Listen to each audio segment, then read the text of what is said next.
अरे माँ जी, जल्दी चलिए, देखिए आपके घर के बाहर एम्बुलेंस आई है। गायत्री भागती हुई दरवाजे पर आती है। तभी उसकी बहू चांदनी को एम्बुलेंस से बाहर लाया जाता है। हे भगवान, ये मेरी बहू को क्या हो गया?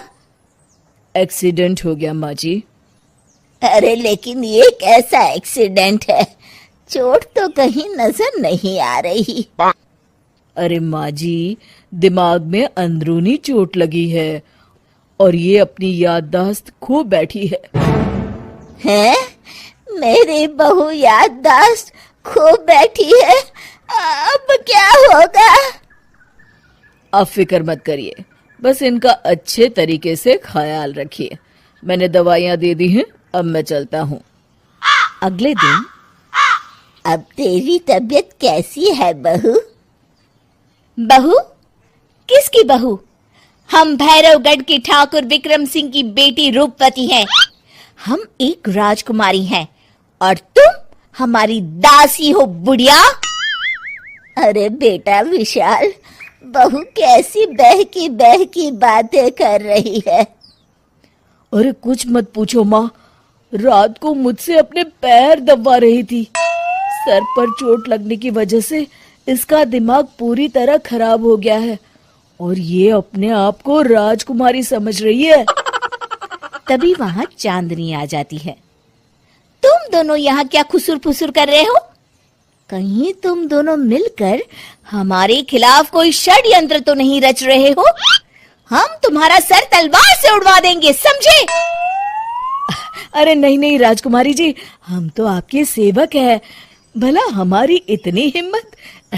कहिए, आपने यहाँ हॉल में आने का कष्ट कैसे किया? हमें बहुत भूख लगी है। ए दासी, जल्दी से हमारे लिए भोजन का प्रबंध करो। आज हम शाही कबाब खाएंगे। विशाल अपनी माँ को चांदनी की बात मानने के लिए इशारा करता है। ठीक है राजकुमारी जी, मैं अभी आपके लिए भोजन लेकर आती हूँ। इस तरह विशाल और उसकी माँ ना चाहते हुए भी चांदनी की जी हजूरी में लगे रहते हैं। लाओ माँ, जल्दी से मेरा टिफिन दो, मुझे देर हो रही है। अरे ठहर जा, जरा दम तो लेने दे मुझे।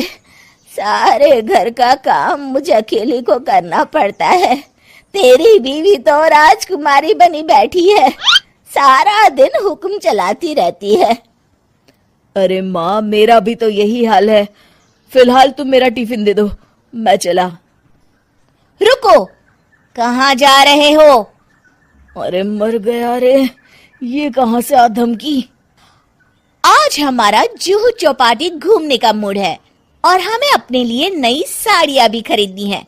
चलो जल्दी से अपना वाहन निकालो और हमें ले चलो। अरे अब तो मैं गया काम से।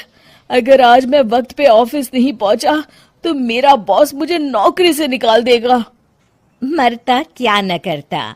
आखिरकार विशाल चांदनी को घुमाने ले जाता है और चांदनी अपने लिए ढेर सारी शॉपिंग भी करती है। ए दासी, टीवी पर कपिल शर्मा के आने का समय हो गया है, जल्दी से टीवी शुरू करो। अरे वाह, कपिल शर्मा तुझे याद है, बाकी कुछ याद नहीं। बहू तू तो बड़ी चालू लगती है, अपने फायदे की हर चीज तुझे याद रहती है। मैं तो तेरी इस अजीब बीमारी से परेशान हो गई हूँ। अगले दिन, अरे डॉक्टर साहब, आप इतने दिन से मेरी बहू का इलाज कर रहे हैं, लेकिन उसकी बीमारी तो सुधरने के बजाय और बढ़ती जा रही है। अरे माँ जी, ये दिमागी बीमारी है। बेचारी की याददाश्त चली गई है, वापस आने में थोड़ा वक्त तो लगेगा ही ना। गायत्री डॉक्टर से बात कर ही रही होती है कि तभी उसकी पुरानी सहेली शीला वहां आ जाती है। शीला को देख अचानक डॉक्टर घबरा जाते हैं। अच्छा माँ जी, मुझे एक मरीज को अर्जेंट देखने जाना है, मैं चलता हूँ। ये कौन था? अरे अब क्या बताऊं शीला, एक एक्सीडेंट भी मेरी बहू की याददाश्त चली गई है। ये डॉक्टर उसका इलाज कर रहा है। ये डॉक्टर कब से बन गया? अरे ये तो चमन पान वाले का लड़का है, सारा दिन नौटंकी करता रहता है। अच्छा तो ये बात है, अब मैं समझी। मेरी बहू और ये पान वाले का लड़का दोनों मिलकर मुझे बेवकूफ बना रहे थे। चल तू मेरे साथ।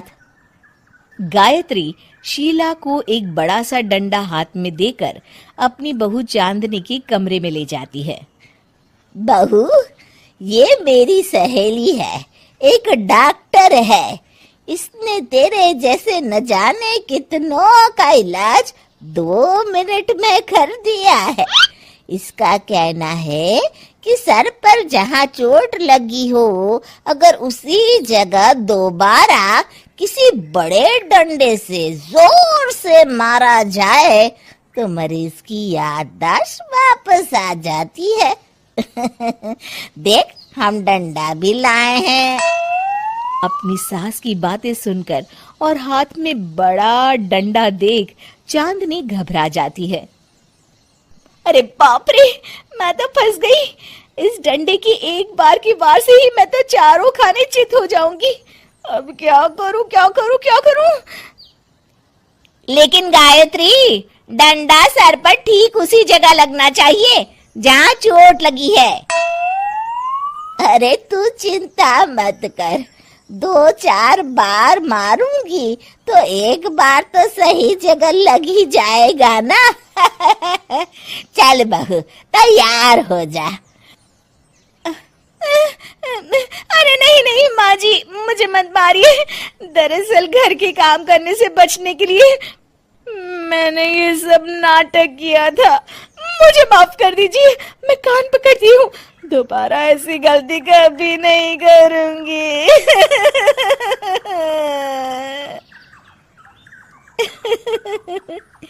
क्यों दोस्तों, कहानी कैसी लगी हमें जरूर बताइएगा।